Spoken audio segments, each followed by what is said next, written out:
À peine le Japon a-t-il capitulé que l'Indonésie proclamait son indépendance, tandis qu'Ho Chi Minh, en Indochine, lançait le mot d'ordre d'insurrection générale et proclamait lui aussi, et une nouvelle fois, l'indépendance du pays. Cependant, au nord, l'armée rouge prend Carbine, en Mandchourie, la Chine de Mao et celle de Chiang signent une trêve, jusqu'où va s'étendre l'incendie qui s'allume en Asie.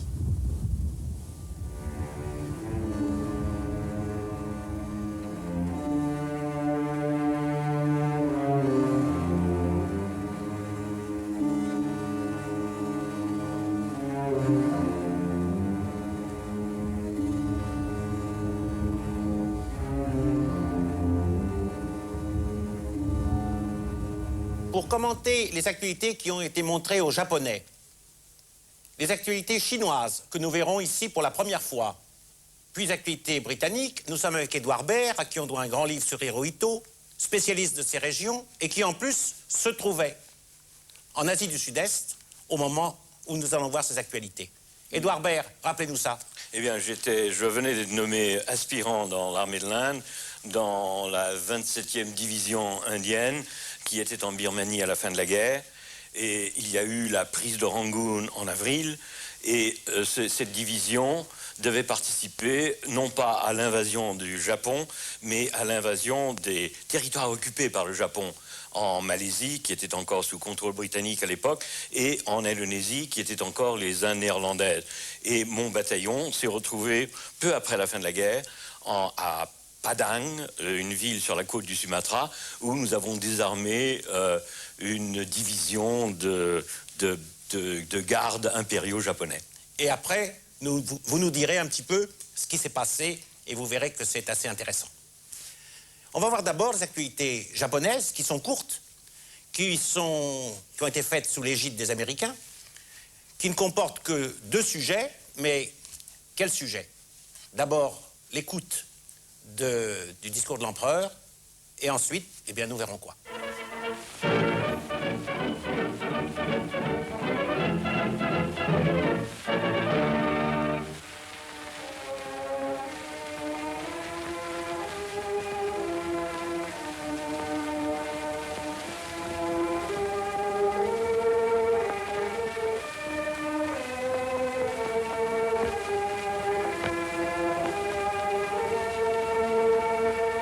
西段下る昭和20年8月14日米英を敵として渾身戦うことここに4年我らの力至らずしてこの日大東亜戦争終結の大勝を拝す恐れ多くも天皇陛下におかせられましては15日正午ラジオを通じさせられて少々ご放送広告の向こうべき大本を御自ら国民にお示したものであります。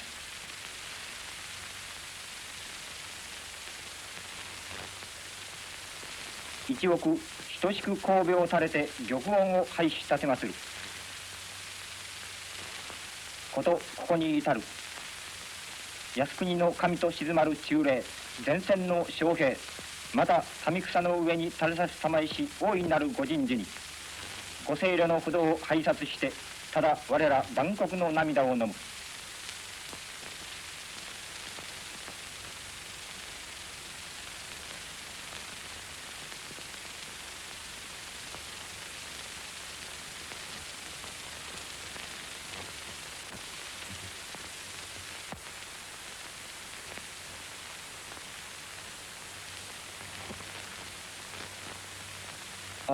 力至らずしてこの悲壮なる歴史の日を向こう靖国の斜塔にまた二重橋前広場にひれ伏して自らの罪の許しをこう都民の列は後を絶たず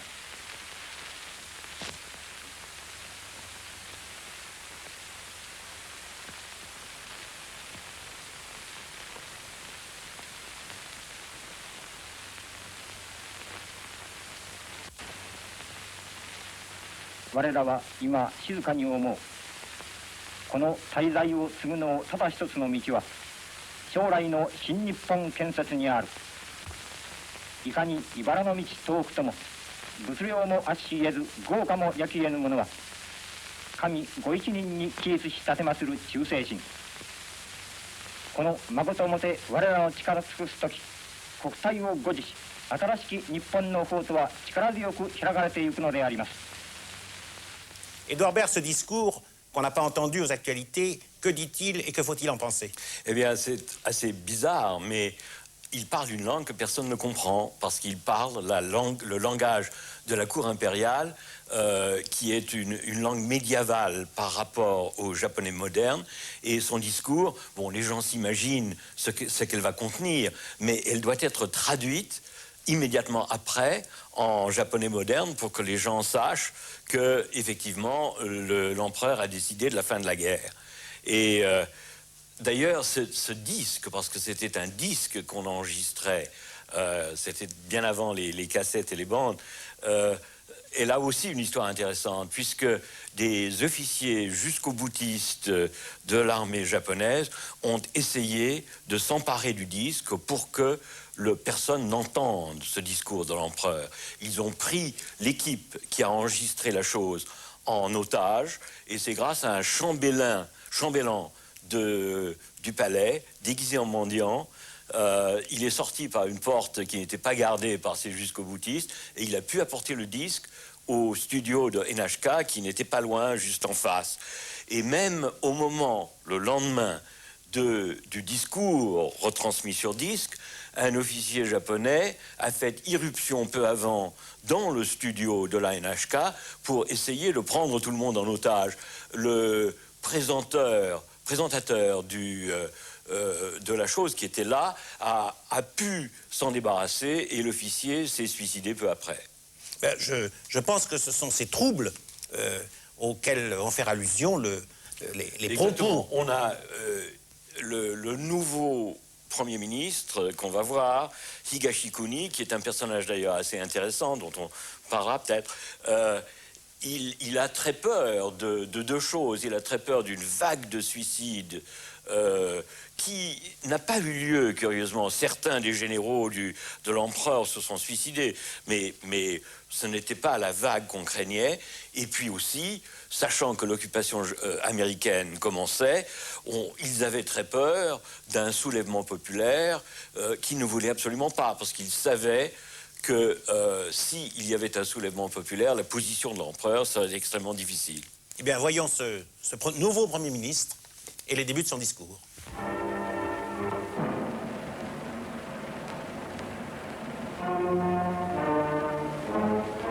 大東亜戦争終結の正断下った翌8月15日、鈴木内閣は保湿の退任果たしへの攻めをもって総辞職し、後継内閣組織の大命は8月16日、東国宮成彦王殿下に降下。超えて17日、戦後処理新日本建設第一歩の重任を担う東国宮内閣は成立しました。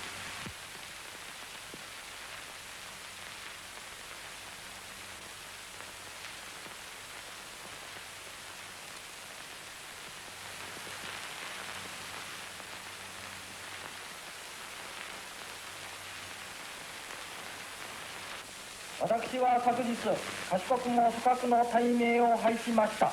直ちに不覚に着手し、本日、着任名簿を法定いたしましたところ、陛下にはこれをご可能の上、信任式を取り行わせられました。よって、ただいまより私は、新内閣の主犯として、この難局の処理に当たることとなりましたが、ここにいささか所信を述べて、同胞各位とともに難克服の勇気を大いに奮い起こしたいと思うのであります。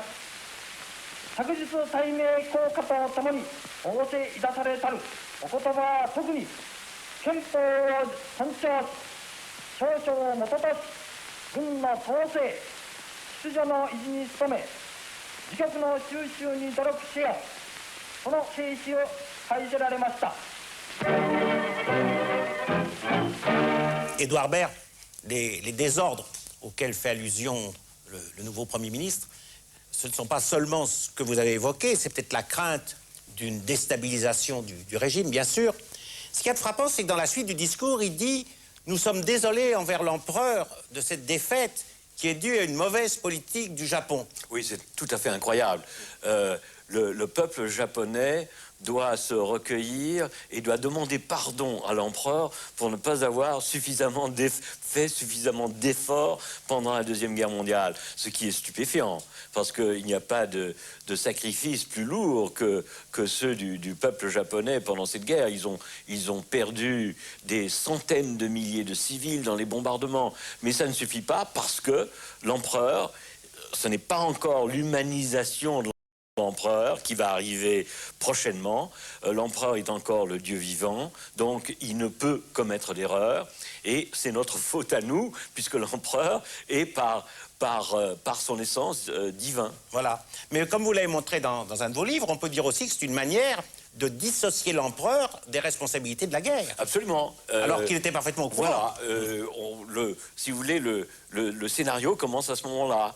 On dissocie totalement l'empereur Hirohito on le dégage de toute responsabilité pour Pearl Harbor et la suite. Alors que maintenant, l'histoire se dégage et on voit très bien que Hirohito a joué un rôle beaucoup plus important dans toutes ces décisions qu'on l'a pensé et que la plupart des Japonais l'ont pensé à l'époque. Et alors ce nouveau Premier ministre, c'est également un personnage très intéressant. Higashikuni, qui est l'oncle de Hirohito par alliance, puisqu'il a épousé une des filles de l'empereur Meiji, le fameux empereur qui a modernisé le Japon. Il a été espion à Paris. Il était à 35 ans étudiant à la Sorbonne. Il vivait une vie fastueuse. Il voyait tout le monde et la sûreté à Paris le considérait à juste titre comme le coiffant les services d'espionnage japonais en Europe. Par la suite, il devient général d'aviation. Il commande l'aviation japonaise en Chine. Et ensuite, pendant la guerre, il s'écarte un peu du pouvoir. Il déteste Tojo. Et la détestation est mutuelle.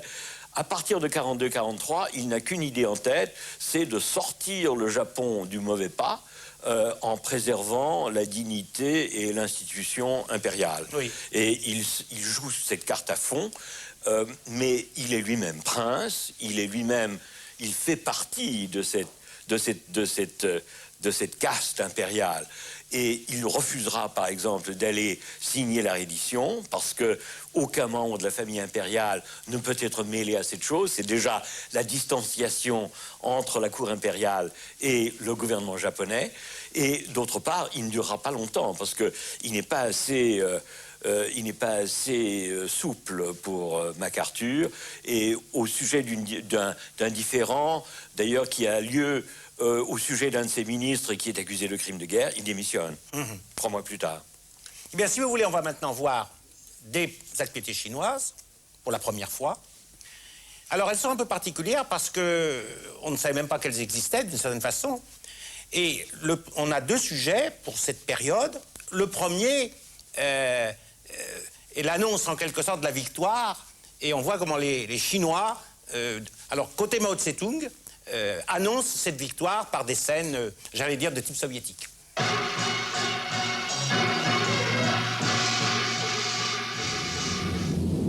美国在日本投下了第一颗人类有史以来杀伤力最大的原子弹。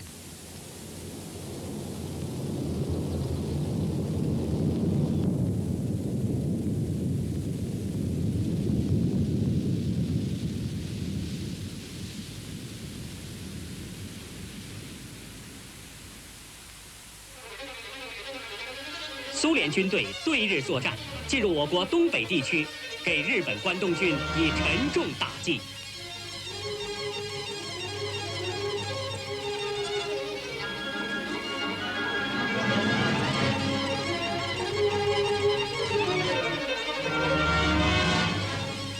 我国军队向日军展开最后一战。 「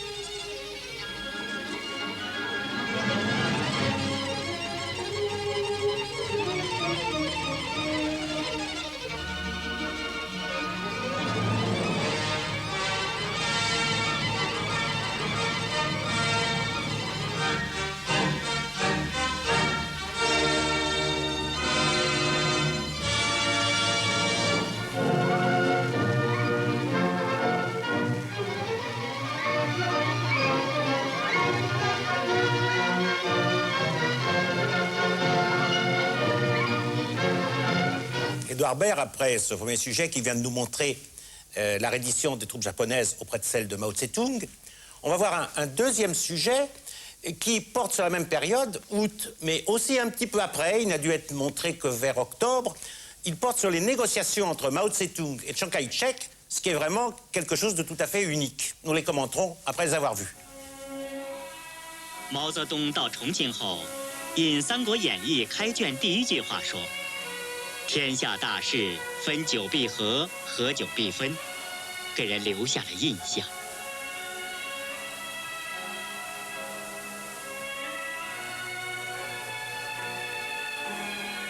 重庆谈判是国民党提出来的，但到了谈判桌上，国民党却提不出一个方案，所有的方案都是共产党提的。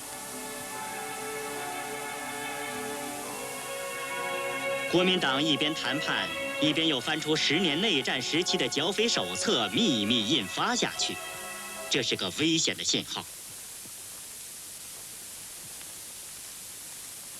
国共双方军事冲突已时有发生。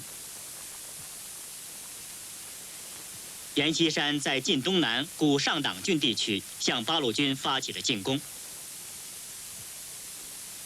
八路军奋起反击，获得了胜利。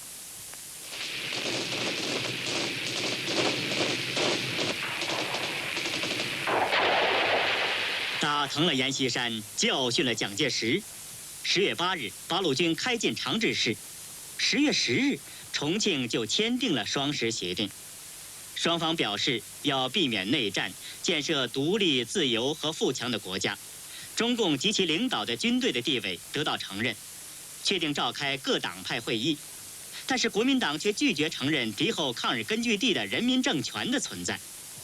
协议签字的当晚，蒋介石和毛泽东在庆祝会上碰杯。10月11日，毛泽东离开重庆返回延安，陈诚代表蒋介石到机场送行。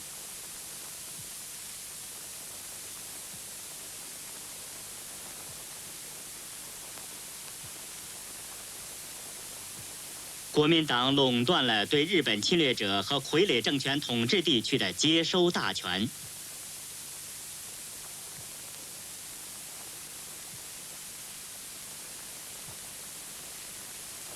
他们接收了日军的武器、军舰。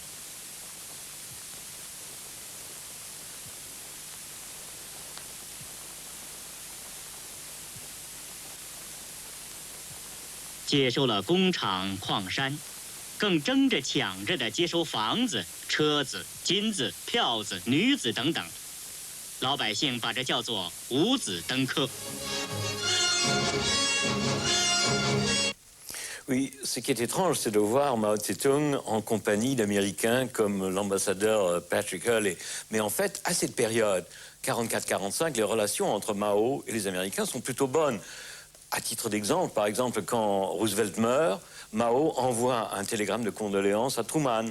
Il y a une mission permanente d'observateurs américains à Yan'an, ou le quartier général de Mao, et ils sont pris par l'ambiance qu'ils voient, l'intégrité de l'entourage de Mao qui est en contraste si étonnant avec la corruption qui existe autour de Chiang Kai-shek. Et il faut dire aussi que Mao fait du rentre-dedans. Il compare dans ses écrits, dans ses discours, ce que veulent faire les communistes chinois à l'indépendance de l'Amérique, à Washington, à Jefferson et même à Lincoln. Et les Américains se laissent prendre, à tel point que certains nombres d'entre eux pensent que ces communistes chinois ne sont vraiment pas des communistes et qu'ils sont beaucoup plus modérés qu'ils ne le sont en fait. Oui, et c'est d'ailleurs exactement ce que dit Staline, que ces communistes chinois ne sont pas des communistes. Et c'est pour ça que lui, il soutient Chiang Kai-shek. En vérité, il sait très bien que ce sont des vrais communistes, mais pas des communistes qui obéissent et qui deviennent autonomes. Ils deviennent autonomes. Et c'est pour ça que lui, il multiplie ses aides à Chiang Kai-shek, ce qui est paradoxal, puisque les Russes donc soutiennent Chiang Kai-shek, envoient des armes et de l'argent. Les Américains ouvrent la voie en quelque sorte à une négociation. Et ce sont les deux, les Russes et les Américains, qui ont obligé les deux partenaires à négocier, une négociation qui, bien sûr, donne l'apparence d'une réussite, mais va très vite échouer. On connaît la suite. Oui, ce qui est étrange aussi, c'est que pendant ces 43 jours de négociation, les rapports sont cordiaux entre Chiang Kai-shek et Mao. Chiang Ching, qui est là aussi, la femme de Mao, recevra des mains de Madame Chiang Kai-shek un diamant d'une très grande valeur. En fait, l'enjeu là-dedans, c'est qui va profiter des armes japonaises qui se sont rendus. Les Américains, bien sûr, veulent que ce soit Chiang Kai-shek. Mao veut en prendre le plus possible. L'accord que tout le monde sait ne durera pas. En fait, ne sera jamais appliqué. Et immédiatement après, c'est d'ailleurs Chiang Kai-shek qui prend l'initiative de l'attaque contre Mao Tse-tung. Mao Tse-tung a une vue, si vous voulez, beaucoup plus réaliste de la chose. Il sait qu'il est convaincu qu'il va gagner, mais dans le temps. Alors que Chiang Kai-shek se rend compte que s'il ne frappe pas un coup d'eau immédiatement, il aura de très graves ennuis par la suite. Cela dit, si Mao, en quelque sorte, cherche à séduire les Américains, il veut garder quand même une carte de l'autre côté, sait-on jamais, et il dit que la victoire sur le Japon est due aux Russes. Contre toute évidence, il soutient que la bombe atomique n'est pas responsable de la reddition japonaise, mais que l'invasion soviétique du nord de la Chine l'est, ce qui est complètement absurde, mais qui démontre au fond le fait que pour Mao, la bombe atomique est le premier tigre en papier. Les masses vont toujours gagner et la technique n'y est pour rien. La bombe atomique fait partie de la technique, donc c'est peu de choses. Oui. Eh bien, l'Asie du Sud-Est ne bouge pas seulement dans cette région du monde, puisque dans le grand nord de la Chine, les Russes profitent de cette situation pour conquérir la Mandchourie, pour reprendre la Mandchourie, mettre la main peut-être sur Dairen. Au fond, ils ont une politique plus impériale que pan-communiste à cette date, parce qu'ils se méfient de Mao, n'est-ce pas? Et puis alors, dans le reste de l'Asie, ça va bouger aussi, et on va voir ce que les Anglais en disent. Pas grand-chose. Here is the world's news in pictures, and this is Pathé Gazette screening it.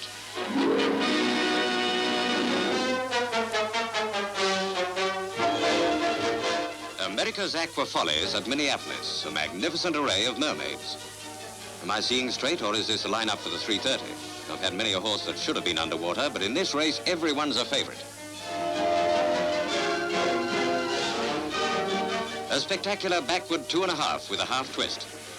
Sid Cannell calls this, Bounce Me Daddy 8 to the board because I bruise so easily.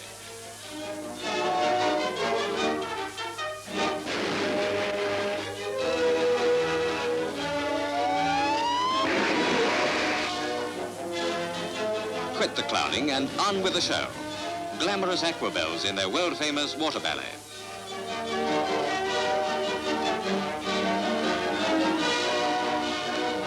Everyone a pin-up girl, and nobody kicks at that.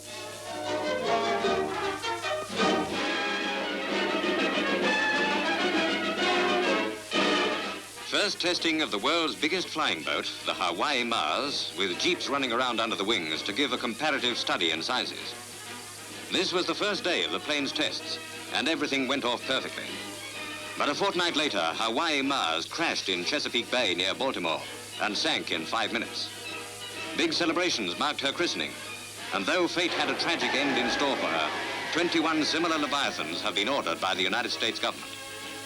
120 feet long with a wingspan of 200 feet, the 8,000 horsepower engines can lift 72.5 tons of plane into the air.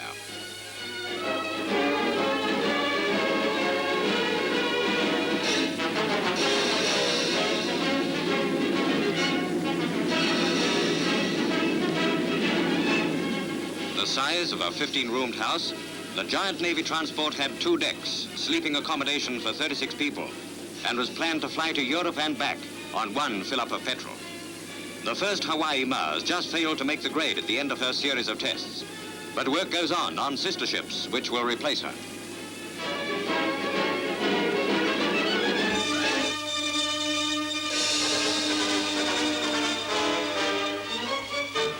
"92 days after VE Day, and here we go again in Piccadilly. After 4 years of war with Britain and America, and 37 hours after Russia joined in, Japan cracked. For Chinese the world over, it marked the virtual end of an 8-year war.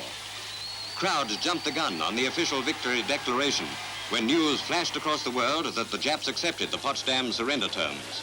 But there was an if tacked on to the request. They wanted their son of heaven preserved, Emperor Hirohito, in whose presence no Japanese is supposed to lift his eyes. A news flashback to Pearl Harbor on December the 7th, 1941, gives a picture to remember when reading the Emperor's peace talk, which said he was ever anxious to enhance the cause of peace.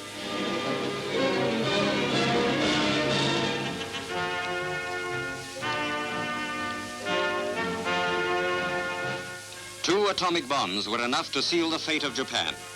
Two explosions which heralded the birth of the atomic age. Backroom boys at a British secret experimental station test the armor-piercing qualities of the 12,000-pound bomb, even as scientists were outdating them with uranium. Blast effects in slow motion are shown in these first pictures made available to Pathé.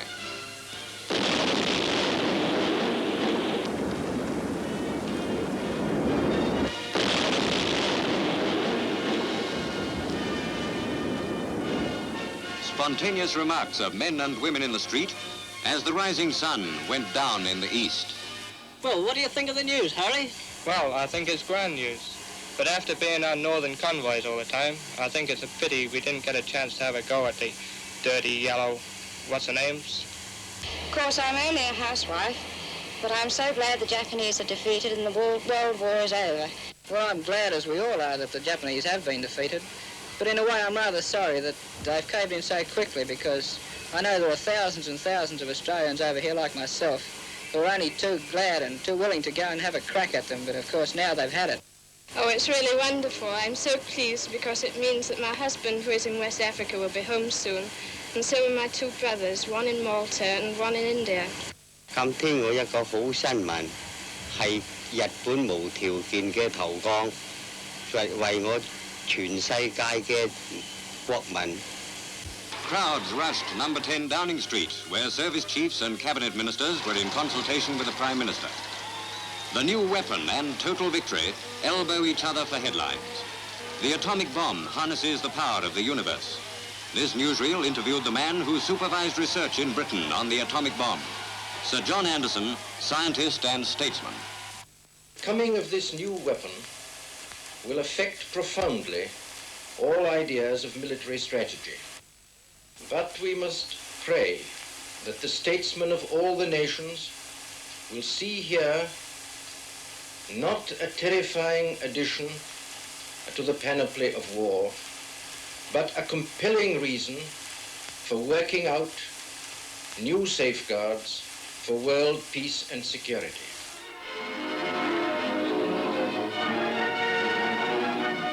A day in the trial of Marshal Pétain. Ex-Premier Daladier was an early arrival, and the court, crowded as usual to suffocation point, heard a long and hectic harangue from Paul Reynaud. Prime Minister of France at the time of the capitulation in 1940, Reynaud dug deep into the dirty linen bag of Vichy politics. Star witness for the prosecution, Reynaud accused Pétain of selling out to the Germans and of preventing further resistance by the French army. But the highlight of the day's mudslinging came with the arrival of Pierre Laval, for once not wearing his dirty white tie. Prize trickster of French politics and a one-time lawyer, Laval soon showed that he knew how to handle a French court. Nobody else could get a word in through the flood of whitewash with which Laval was busily covering himself. The old man of Vichy, whose hearing isn't what it was, took a bit more notice than he did in the first days of the trial.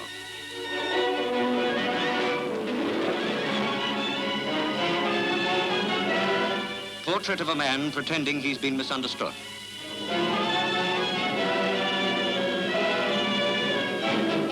Laval dominated the proceedings for over 5 hours and got in a lot of advance publicity for the defense at his own forthcoming trial.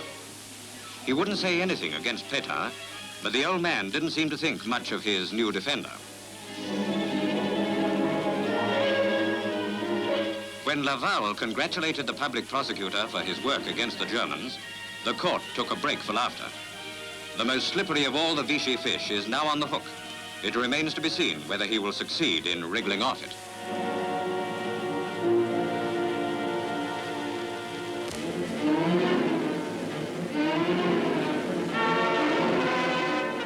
The world's world's biggest skyscraper, New York's 1,248-foot-high Empire State Building, and a Mitchell bomber flying blind in a fog haze, chief actors in one of the strangest tragedies of the air.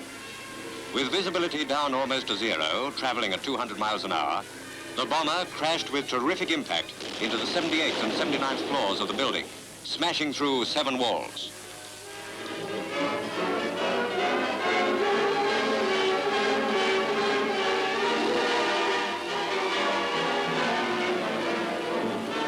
"13 people at work in offices were killed instantly, 26 were injured.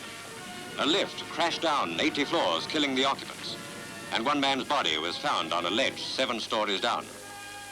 2 days later, the 102-story building reopened, but the hole ripped in the Empire State remains a warning of the perils of low flying among skyscrapers.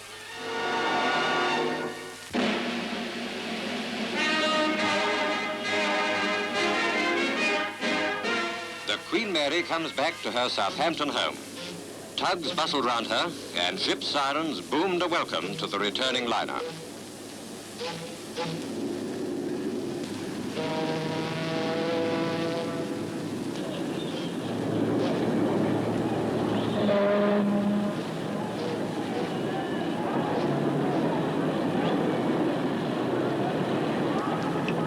This is the first time since the war that the Queen Mary has pulled into her old berth. In one of the war's grimmest accidents, the massive bow of the ship cut the cruiser Curacao in 2. The peacetime Queen of the Atlantic may soon be out of her war paint and back on the normal transatlantic run. One of the signs that peace has really come at last.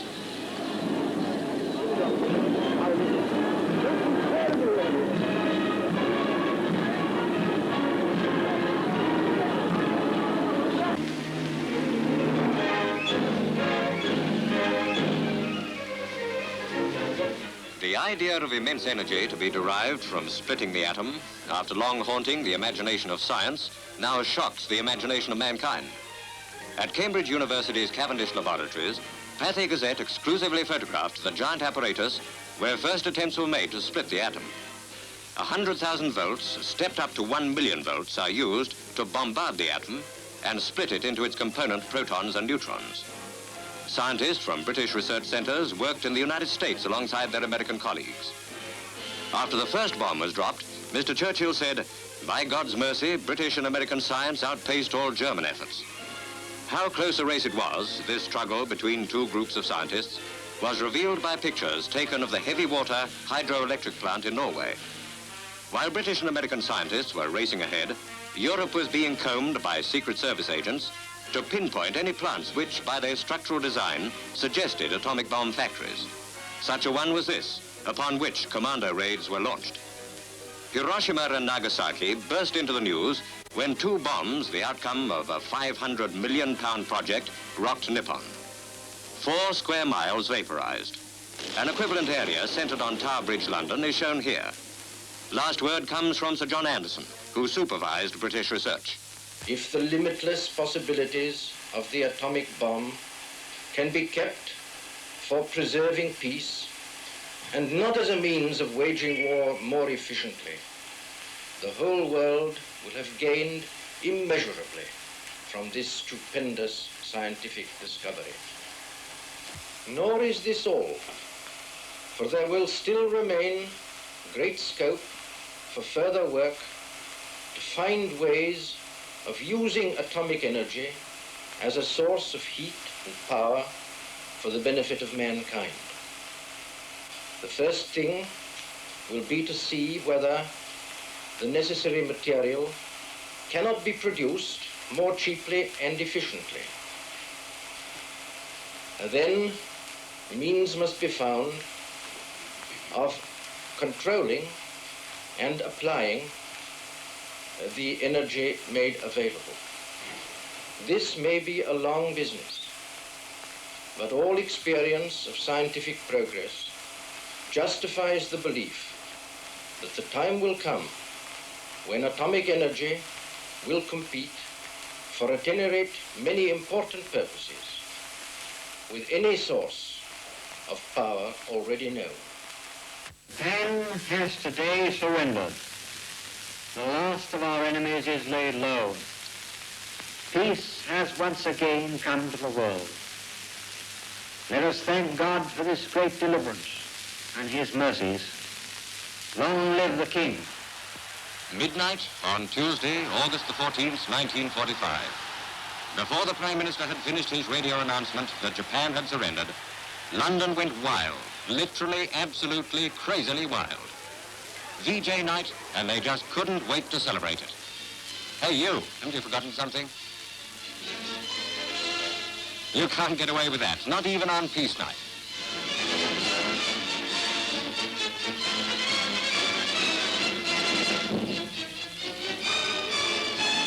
The thousands who got up bright and early, and the other thousands who'd never been to bed, got a frontline view of the King and Queen as they left Buckingham Palace for the state opening of Parliament.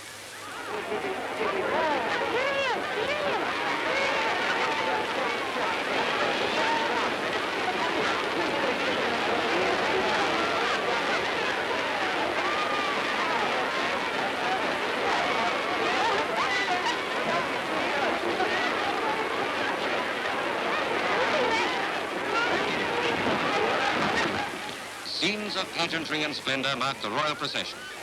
A full troop of household cavalry, their horses often restless in the cheering, and the red royal carriage with outriders and postilions open in spite of the intermittent rain.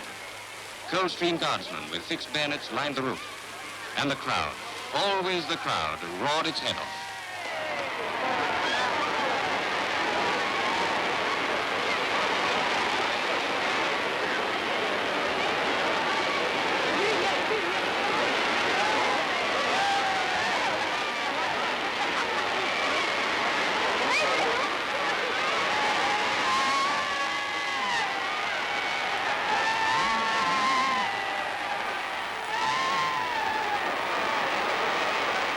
Here, behind the pageantry of the drive to the Houses of Parliament, is symbolized the true strength of Britain. The King, in whose person our ancient traditions are embodied, drives to meet a freely elected Parliament, charged to carry out the people's will. This is the real meaning of democracy, and the source of the power which humbled our enemies.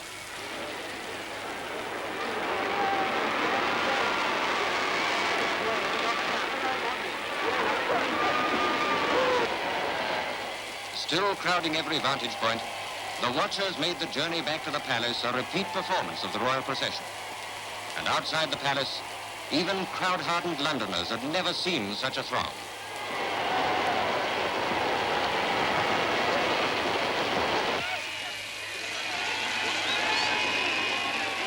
C'est une des dernières grandes manifestations populaires en faveur de cette famille royale qui demeure, à ce moment-là, en août 1945, le véritable ciment de la société anglaise et au plus loin de l'Empire britannique.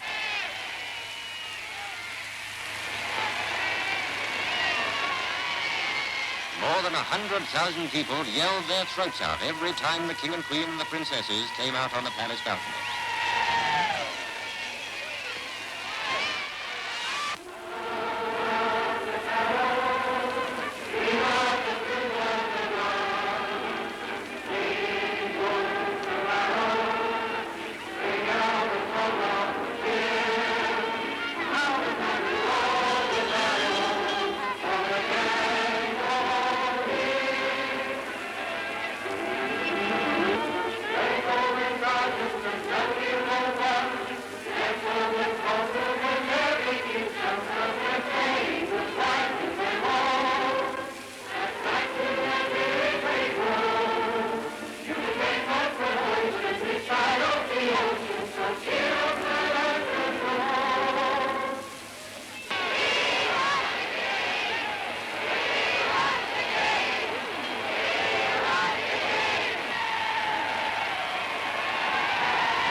The hub of London seethed and rippled.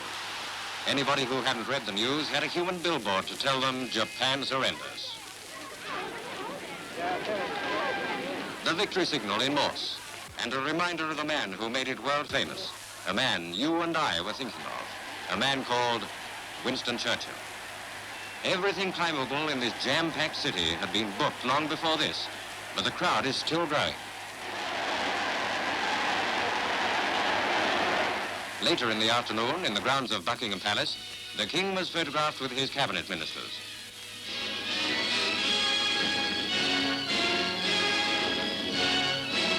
It was hectic in London all through the day, but oh, watchman, what of the night?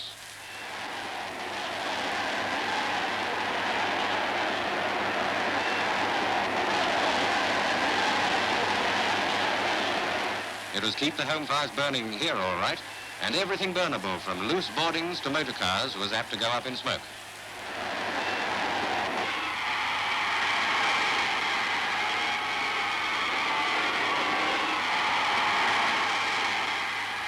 But there were some lonely figures, even in the midst of rejoicing millions. For some, the night might have been just the same as any other night. But they too can drink a toast to peace on earth. From the cocoa mug underneath Hungerford arches to the gleam of the wine glass in a West End nightclub, it's a night for toasts.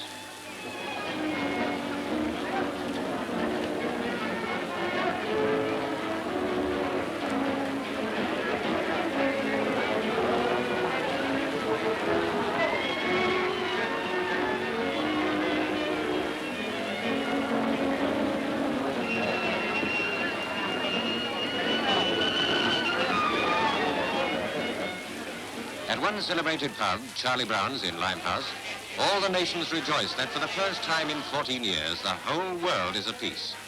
The war of 1939-45 is over.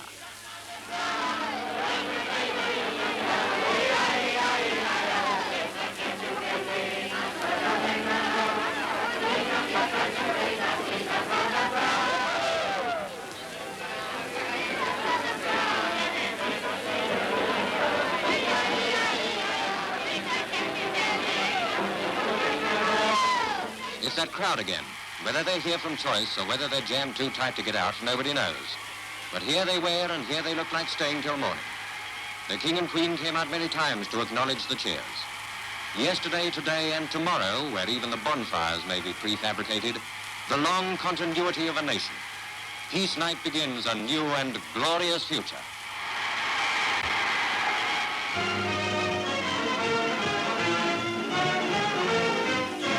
Édouard Baird, les actualités britanniques n'ont pas parlé de la situation de l'Empire.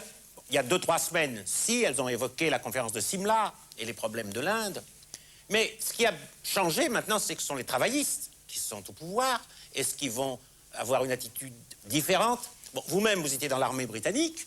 Vous étiez de ceux qui ont combattu, alors à ce moment-là, entre guillemets, pour libérer, je ne sais pas, l'Indonésie des Japonais. Dites-nous un petit peu comment ça se présentait, cette situation complexe. Eh bien, ça se présente très mal dès le début, puisque c'est la première petite guerre qui marque la fin de la colonisation, et elle est faite par l'armée de l'Inde, dont je faisais partie, vraiment pour les Hollandais, qui n'avaient pas encore d'armée, et on attendait la relève des Hollandais, parce que les nationalistes indonésiens ont commencé la guérilla très vite, à tel point que, par exemple, à un moment donné, il a été nécessaire pour la brigade dont je faisais partie de faire appel à des réquisitionnés japonais pour également entrer en combat en appuyant les forces britanniques, indiennes de l'époque. Par exemple, nous avons eu un détachement de l'artillerie japonaise qui a fait partie de qui a participé à les opérations. Et un médecin militaire japonais a été réquisitionné pour devenir médecin de mon bataillon en l'absence d'un médecin qui avait été blessé. Parce qu'il faut dire que les nationalistes indonésiens, très vite, ont démontré qu'ils ne voulaient pas rester sous la coupe des Hollandais, qu'ils méprisaient d'ailleurs parce qu'ils avaient vu les Hollandais se rendre aux Japonais dans des conditions extrêmement humiliantes, et qu'il y avait au Java et au Sumatra un nombre presque infini de petites unités de guérilla indonésiennes qui ont commencé à faire des opérations contre les civils hollandais récemment relâchés des camps, qui ont pris des otages parmi ces mêmes Hollandais et qui ont commencé à faire la guerre contre nous, les occupants, qu'ils considèrent à juste titre comme des impérialistes. Oui, mais enfin, il y a quelque chose qu'il faut éclairer. Les Japonais ont d'abord conquis les Indes néerlandaises, ils les ont prises aux Hollandais, puis ils ont proclamé l'indépendance de l'Indonésie, et voilà que maintenant, donc, ces Japonais vont aider les Anglais à aider les Hollandais à reprendre pied. Comment ça peut s'expliquer, ce tournoi? Je crois que la grande priorité, à ce moment-là, c'était de ne pas avoir de bavure, de ne pas avoir la moindre histoire. Les Japonais voulaient être rapatriés au Japon et ils étaient parfaitement disciplinés et ils faisaient ce que leur nouveau maître leur demandait. Et leur sentiment de culpabilité n'existait pas puisque ce n'était pas eux qui s'étaient rendus, c'était l'empereur. Donc il n'y avait pas de leur part apparemment le moindre gêne dans tout ça. À tirer sur les indépendantistes alors qu'ils avaient proclamé leur indépendance. Oui, parce que c'était des unités japonaises qui n'avaient pas un sens politique. Et il faut dire aussi que je crois que tout le monde était au courant que cette idée de donner l'indépendance à la Birmanie, éventuellement à l'Inde et à l'Indonésie, c'était, si vous voulez, une espèce de propagande qui avait foiré comme le reste. Édouard Baird et les soldats de l'armée britannique, comme vous, est-ce qu'ils avaient un sens politique? Est-ce qu'ils avaient conscience de ce qui se passait? Il y a eu, j'étais un peu, si vous voulez, je n'étais pas dans l'armée britannique en tant que telle, puisque j'étais officier de l'armée de l'Inde. Et nous étions dans un milieu indien, complètement. Je faisais partie de 8 officiers non indiens dans un bataillon de 1000 troupes qui étaient toutes des soldats indiens. Ce qui a été traumatisant dès le début de la fin de la guerre, c'était la découverte qu'un nombre effarant de prisonniers de guerre faits en Malaisie en 1942 ont succombé à la tentation de Subhas Chandra Bose, le nationaliste extrême, et avaient rejoint la Indian National Army, qui était une armée qui combattait aux côtés des Japonais. Et quand on s'est aperçu de cela, par exemple, dans mon régiment, qui était assez prestigieux, il y a eu au moins la moitié des prisonniers de guerre dans ce théâtre d'opération en 1942 qui avaient rejoint la Indian National Army. Personne ne pouvait le croire. Mais pourtant, le mouvement national indien, depuis 1919, réclamait le... Oui, mais on croyait l'armée de l'Inde complètement à l'abri de ce genre de tentation politique. Et pour nous... moi j'étais très très jeune, je n'avais pas très formé, mais mes supérieurs, capitaine, je me rappelle le commandant du bataillon, étaient sans illusion. Pour eux, leur carrière était finie. Avec les travaillistes au pouvoir, il était certain que l'armée de l'Inde, comme l'Inde, allait devenir indépendante et qu'il leur faudrait se recaser dans l'armée britannique où leur avenir était beaucoup moins glorieux. Oui. Il y a à cette date une parole de Churchill qui est assez frappante.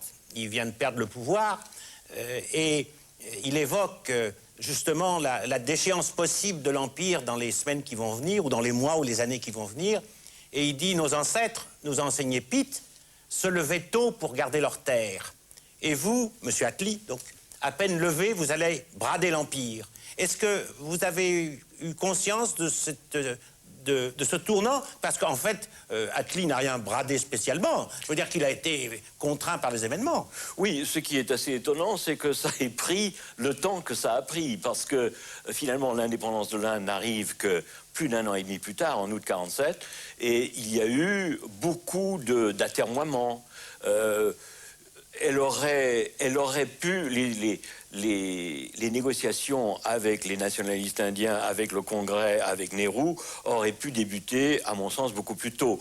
Mais, encore une fois, nous étions une petite enclave de l'armée de l'Inde en Indonésie. On voyait ça de très loin. Et on n'avait pas accès aux médias, il n'y en avait pas. Et d'ailleurs...